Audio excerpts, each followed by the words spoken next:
Bonjour tout le monde, bienvenue à ce culte du 30 mars 2025. Je vous souhaite la bienvenue et bravo de vous être levé plus tôt que d'habitude. Changement d'horaire oblige, ça ressemblait à un réveil de presque de journée de travail. Il y a un long débat ces derniers temps sur est-ce qu'on doit abolir ou pas le changement d'horaire. Récemment, j'ai lu un article très intéressant, plutôt des gens du sommeil, en fait, les médecins du sommeil et autres. Eux, ils étaient plutôt en faveur de laisser comme ça, parce que en fait, le changement d'horaire s'adapte en fait à la lumière du jour, et notre corps fait pareil. On s'adapte à la lumière du jour. Les hormones et tout ce qui se fait dans le corps, comme Dieu l'a créé, en fait, s'adapte à la lumière du jour. Et du coup, c'est plus physiologique si on se lève plus ou moins aux mêmes heures que le soleil se lève. Et cela me fait penser que, en fait, c'est la même chose avec notre foi. Plus on s'expose à la lumière, plus on s'expose à Dieu, et ben, plus notre corps et notre âme et notre esprit, en fait, se dresse vers Dieu, comme une plante qui cherche la lumière. Et c'est mon souhait ce matin, qu'on puisse ce matin, au culte, se dresser vers Dieu, et le chercher, et l'adorer, et apprendre ensemble. Je vous demande de vous lever, on va prier ensemble, et passer un moment d'adoration. Seigneur, merci pour tes bontés, merci pour ta fidélité envers nous. On s'est réunis ce matin car tu es notre Dieu et nous souhaitons te rendre un culte et nous souhaitons te rencontrer, te louer, t'adorer ce matin. Que ton nom soit béni dans notre assemblée. Amen. J'aimerais prier pour l'offrande et remercier Dieu aussi pour notre pasteur. Seigneur, merci pour l'offrande qu'on a pu récolter. Donne-nous ta sagesse, qu'on puisse l'utiliser à bon escient dans notre Église, pour ton royaume. Et Seigneur, merci pour notre pasteur, pour le message qu'il a préparé pour nous. Seigneur, nous croyons que c'est un message de ta part pour nous. Et Seigneur, aide-nous à écouter, à comprendre et à le vivre dans notre quotidien. Dans le nom de Jésus, Amen.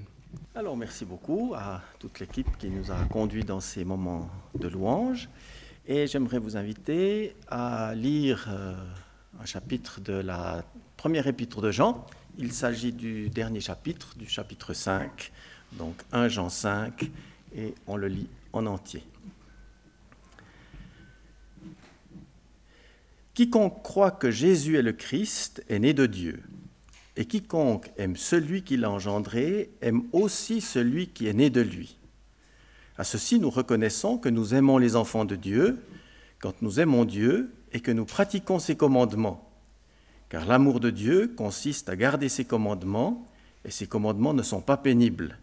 Car tout ce qui est né de Dieu triomphe du monde, et voici la victoire qui triomphe du monde, notre foi. Qui est celui qui triomphe du monde, sinon celui qui croit que Jésus est le Fils de Dieu?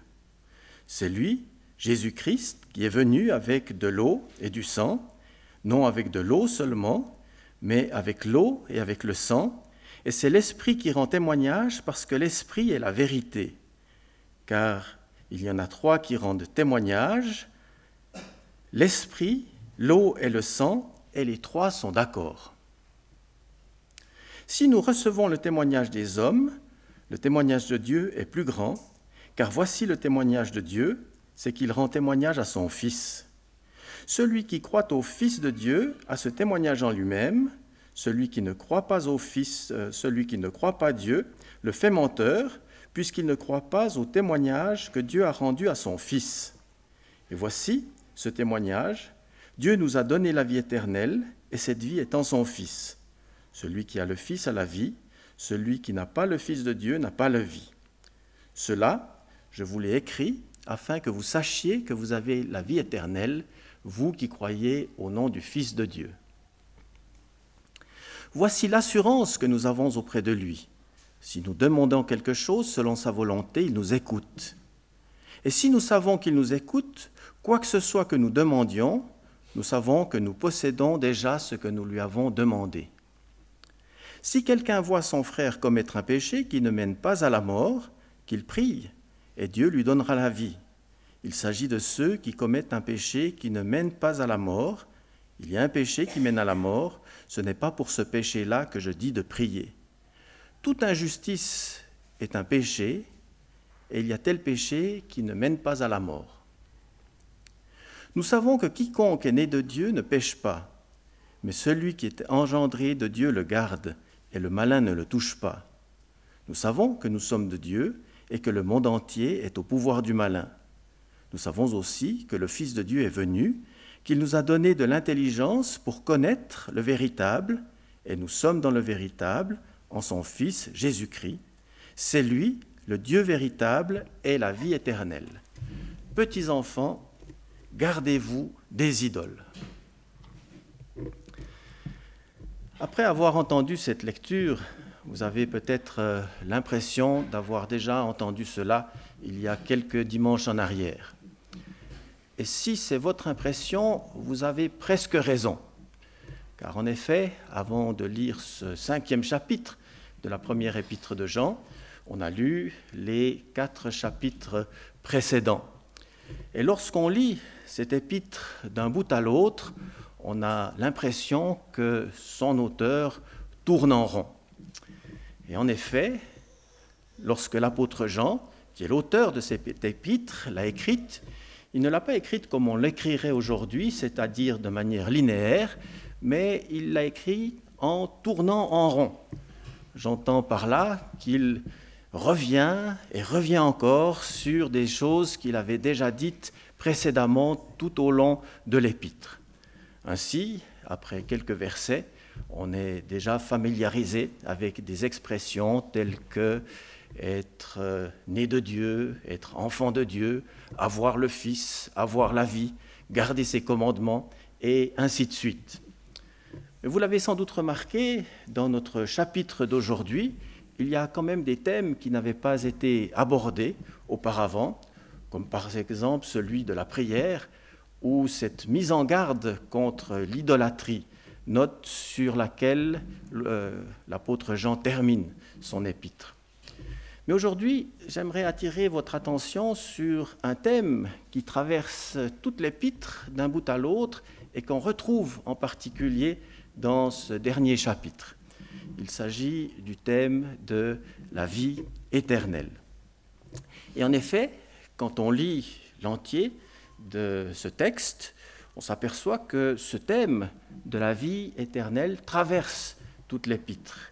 Et l'expression vie éternelle revient à 6 reprises au travers de ce texte. Souvenez-vous, on l'avait déjà rencontré au tout premier chapitre. Au verset 2, il est dit ceci, « Et la vie a été manifestée, nous l'avons vue, nous en rendons témoignage, et nous vous annonçons la vie éternelle qui était auprès du Père et qui nous a été manifestée. » Et puis, au chapitre 2, verset 25, voici la promesse qu'il nous a faite, la vie éternelle. Puis chapitre 3, verset 15, quiconque a de la haine pour son frère est un meurtrier, et vous savez qu'aucun meurtrier n'a la vie éternelle demeurant en lui. Là, il s'agit bien sûr plutôt de l'absence de vie éternelle, mais l'expression s'y trouve. Et puis, cette expression vie éternelle revient à 3 reprises dans le chapitre qu'on vient de lire. Au verset 11, et voici ce témoignage, Dieu nous a donné la vie éternelle, et cette vie est en son Fils. Au verset 13, cela, je vous l'ai écrit, afin que vous sachiez que vous avez la vie éternelle, vous qui croyez au nom du Fils de Dieu. Et puis, une toute dernière fois, au verset 20, c'est lui, le Dieu véritable, et la vie éternelle. Alors, on pourrait se poser la question, pourquoi parler de vie éternelle? Est-ce qu'il n'y a pas suffisamment de sujets de première importance quant à la vie présente, sans qu'il soit nécessaire de parler de la vie éternelle? Alors peut-être, mais il n'en demeure pas moins que l'apôtre Jean, qui vivait à une époque où la vie n'était pas forcément facile, a jugé nécessaire de parler de cette vie éternelle aux croyants de son temps. Sans doute parce qu'il savait que la perspective de la vie éternelle a déjà un impact dans notre vie présente. Il paraît d'ailleurs que notre vision de l'avenir influence davantage notre vie que notre passé. Parmi les auteurs qui ont écrit ce sujet, on trouve au XVIIe siècle un puritain qui s'appelait Richard Baxter.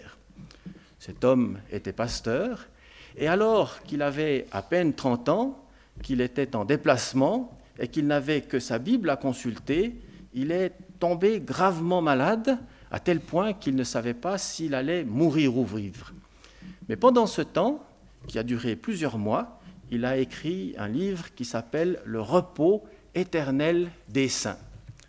Et plusieurs années après, plus tard, en parlant de ce livre et de cette période, il dira ceci, il dira qu'avoir fixé ses pensées sur la destinée céleste des croyants lui avait apporté plus de bienfaits que toutes les études qu'il avait faites durant sa vie. Et dans son livre, il recommande vivement aux croyants de méditer sur ce thème de la vie éternelle, non pas de manière morbide ou pour fuir les réalités terrestres, mais afin de nourrir son espérance. Alors j'espère que ce matin, notre méditation sur le sujet nous apportera aussi quelques bienfaits, comme c'était le cas pour ce puritain du XVIIe siècle qu'était Richard Baxter. Mais il y a une question qui se pose. Est-ce qu'on donne suffisamment de place à ce sujet dans nos pensées, dans nos préoccupations, dans nos pensées quotidiennes? Est-ce que nous y donnons suffisamment de place? Un auteur, cette fois contemporain, pasteur aussi, âgé, maintenant John MacArthur, a écrit aussi un livre qui s'intitule « La gloire du ciel ». Alors, le ciel, bien sûr, là, fait allusion à la vie éternelle. Et je précise d'ailleurs que mon thème de ce matin, c'est la vie éternelle, pas tellement où se passera la vie éternelle, est-ce que ce sera sur terre, est-ce que ce sera au ciel. On sait qu'il y aura une nouvelle terre et de nouveaux cieux, mais là n'est pas le sujet. On reste sur la question de la vie éternelle. Et par rapport à cette vie éternelle et la place qu'on y donne dans nos réflexions de chaque jour, John MacArthur écrit ceci: « Cela fait un certain temps que je suis interpellé par le déclin de l'intérêt des chrétiens pour le ciel. » Et il poursuit sa réflexion en se posant la question si ce n'est pas le résultat du fait qu'on est trop satisfait de notre vie présente à tel point qu'on en oublie l'éternité. Alors j'aimerais ajouter, toute proportion gardée, qu'il n'y a aucun mal à être satisfait de la vie présente, qu'il n'y a aucun mal à chercher à être satisfait de notre vie présente, et encore moins à augmenter le taux de satisfaction de notre vie présente. Toutefois, il ne faut pas oublier un des enseignements de Jésus, en particulier ce qu'il enseigne au travers d'une parabole, cette parabole que vous connaissez sans doute tous, cette parabole de ce riche propriétaire terrien qui, et Jésus raconte cette histoire, cet homme avait beaucoup de biens et les avait engrangés dans ses greniers et se disait en lui-même qu'il n'avait plus qu'à vivre les quelques années à venir sans se soucier. Mais la parabole se termine avec cette pensée suivante: et si son âme lui était redemandée cette nuit même, est-ce qu'il aurait été riche pour Dieu? C'est prendre un grand risque que de vivre notre vie terrestre sans nous préoccuper de l'éternité. C'est un risque bien plus grand que tous les risques contre lesquels on s'assure, d'ailleurs avec raison, dans notre vie présente. Et je parlerai de ce risque un peu plus tard dans le message. J'ai eu l'occasion d'entendre, une fois ou l'autre, des personnes pour qui la notion d'éternité leur apparaissait comme quelque chose de long et ennuyeux. Alors, sur le fait que c'est long, on peut être d'accord. Alors, Je n'ai pas dit que ça paraît très long, mais en effet, l'éternité, ça donne plutôt une impression de longueur. Quant à ennuyeux, ça reste à prouver. Maintenant, il faut ajouter qu'en effet, pour les personnes qui trouvent leur bonheur que dans le péché, l'idée d'un royaume où le péché ne sera plus, on peut comprendre que ça ne soit pas très enthousiasmant. Et là encore, John MacArthur, dans son livre, dit ceci: « En tant que pécheurs, nous sommes naturellement enclins à penser qu'un petit péché est plus agréable qu'une justice parfaite. Il nous est souvent difficile d'imaginer une vie dépourvue de péché et pourtant remplie de plaisirs sans fin. » C'est Charles Spurgeon, je crois, qui avançait l'idée suivante, que ceux qui ont refusé le salut dans la vie présente finiraient par s'ennuyer au ciel s'ils s'y retrouvaient. Et il y a une certaine logique là-dedans, parce qu'en effet, si on ne prend pas plaisir en ce qui glorifie Dieu, voire en Dieu lui-même, sur cette terre, on ne prendra pas non plus plaisir en ce qu'il glorifie et en lui dans l'éternité. Et ceci pour une raison très simple, c'est que ce qui glorifie Dieu en ce moment est exactement la même chose que ce qui le glorifiera dans l'éternité.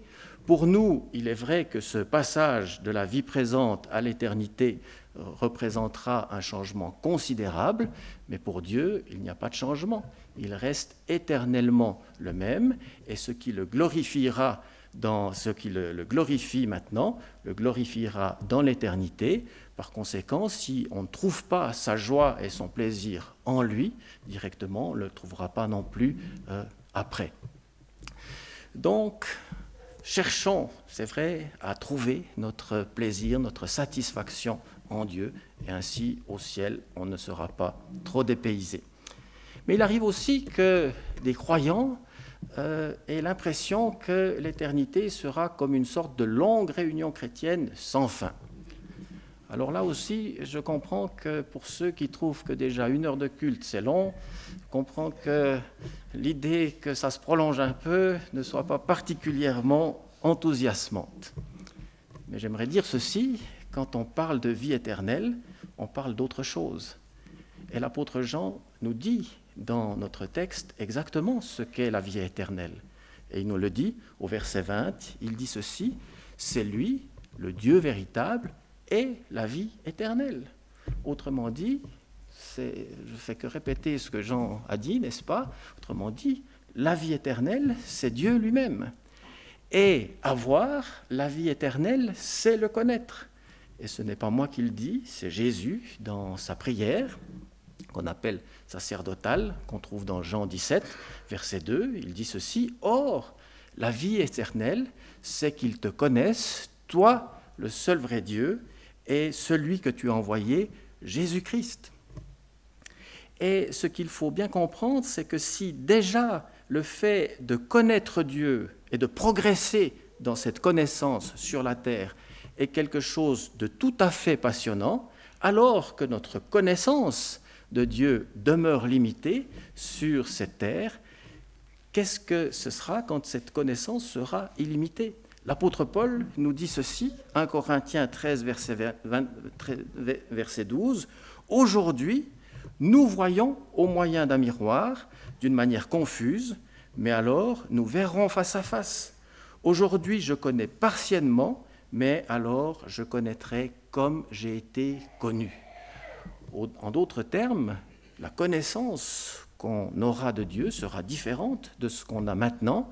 Et si c'est déjà passionnant maintenant de découvrir qui est Dieu, à combien plus forte raison, ça sera passionnant lorsqu'on sera dans l'éternité. Et si vous voulez mon avis sur l'éternité, il n'y aura pas un quart de seconde d'ennui dans l'éternité, sauf s'il se trouve que cet ennui serait un bienfait pour nous. Il paraît d'ailleurs qu'aujourd'hui on veut toujours remplir notre vie de toutes choses, mais que l'ennui est parfois nécessaire parce que c'est comme cela qu'on retrouve des ressources en nous qui sont insoupçonnées lorsque notre vie est tout le temps remplie de choses ou d'autres. Tout cela pour dire que l'éternité sera peut-être longue, c'est vrai, mais ennuyeuse en tout cas pas. Alors on pourrait, bien sûr, continuer en se posant beaucoup de questions sur cette éternité.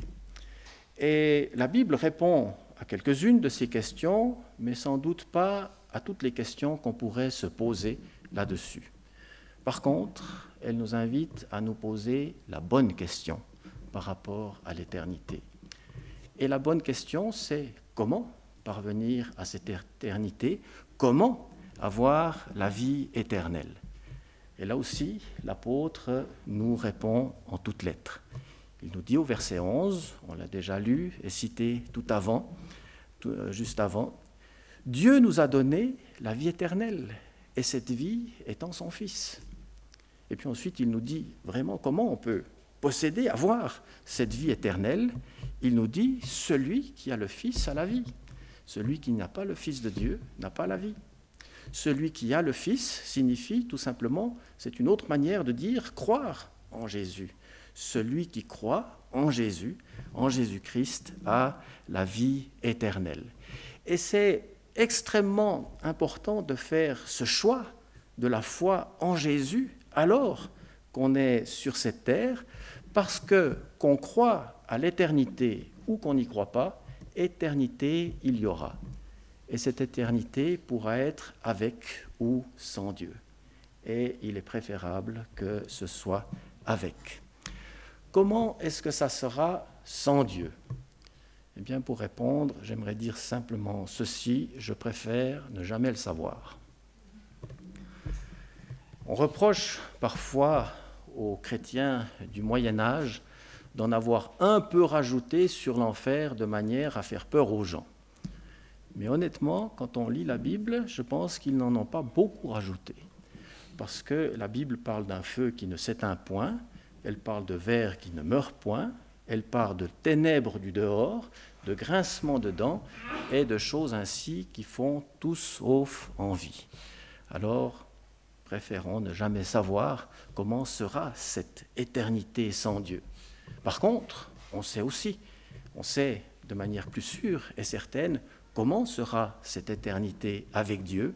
Et l'Apocalypse nous le dit en toutes lettres. Il est dit, il essuiera toutes larmes de leurs yeux, la mort ne sera plus, il n'y aura plus ni deuil, ni cri, ni douleur, car les premières choses ont disparu. C'est ça, l'éternité avec Dieu. Les choses qu'on connaît maintenant, la mort, le deuil, toutes ces choses ont disparu, elles ne seront plus. Et l'apôtre Jean a écrit ceci afin que nous sachions que nous avons la vie éternelle, nous qui croyons au nom du Fils de Dieu. Et si nous ne croyons pas encore, que faire? Eh bien, il n'est pas trop tard pour croire au Fils de Dieu. Et Jean nous le dit, celui qui a le Fils a la vie, celui qui n'a pas le Fils n'a pas la vie, mais celui qui a le Fils de Dieu a la vie. Et Jean a écrit ceci afin que nous sachions que quiconque a le Fils de Dieu, quiconque croit en lui, quiconque croit en son nom, a la vie éternelle, car cette vie est en son Fils, Jésus-Christ, le Fils de Dieu. Amen. Je vous invite à quelques instants de silence. Ensuite, c'est Pascal qui continuera et qui présidera la suite du culte. Seigneur, nous bénissons ton nom ce matin parce que nous ne sommes pas sans espérance dans ce monde.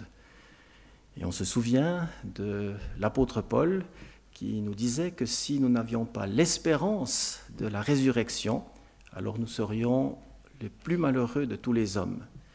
Mais nous avons cette espérance, et non seulement de la résurrection, mais aussi de la vie qui suit la résurrection, c'est-à-dire cette vie éternelle qui était auprès du Père, comme le dit l'apôtre Jean, qui nous a été annoncée et qui est en son Fils Jésus, le Christ, le Fils de Dieu. Et nous te bénissons parce que déjà dans cette vie présente, nous pouvons ressentir l'impact de cette vie éternelle par l'espérance qu'elle nous apporte. Et nous te remercions parce que cette vie éternelle, elle n'est pas uniquement pour le futur, mais elle est déjà présente puisque cette vie éternelle, c'est te connaître, toi le seul vrai Dieu et celui que tu as envoyé, Jésus-Christ, ton Fils.